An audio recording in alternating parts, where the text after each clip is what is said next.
আমি একজন ইমাম সাহেব, আমার প্রশ্ন হলো, ইমাম সাহেবের বেতন মসজিদের সাধারণ ফান্ড থেকে দেওয়া বা নেওয়া কতটুকু শরীয়তসম্মত?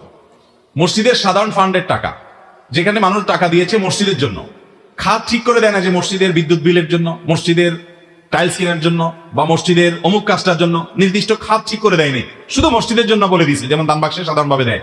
এই ফান্ড থেকে অবশ্যই ইমাম মুয়াজ্জিনের বেতন দেওয়া যাবে, কারণ জেনারেল ফান্ডে সাধারণভাবে কোনো খাত ঠিক করা ছাড়া যদি শুধু থোক মসজিদের জন্য ঢালাওভাবে দিয়ে থাকে, তাহলে মসজিদের যে কোনো কল্যাণে ব্যয় করা যাবে, তার মধ্যে থেকে মসজিদের স্টাফদের জন্য ব্যয় করা এটাও একটা বিধায়, এটা জায়েজ হবে। কিন্তু খাত যদি ঠিক করে দেয়, তাহলে ওই খাতের বাইরে আর খরচ করা যাবে না, কারণ ফিকহের একটা মূলনীতি হলো নসল ওয়াকিফে কানাসি শারিয়া, দানকারী যেই খাতে দান করবে ওই খাতেই দান করতে হবে, অন্য খাতে দান করা, অন্য খাতে ব্যয় করা যাবে না, ওই খাতেই ব্যয় করতে হবে।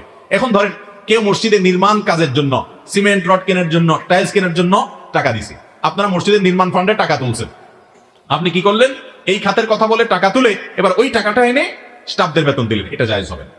হ্যাঁ, ওই খাতে খরচ করার পর কিছু টাকা রয়ে গেছে, তো স্বাভাবিক এটা যে কেউ বলবে ঠিক আছে, নির্মাণের কাজ যেহেতু আর নাই, তাহলে এই টাকা তো আর ফেরত দেওয়া সম্ভব না, এটা জেনারেল ফান্ডে চলে যাবে, সেটা ভিন্ন কথা।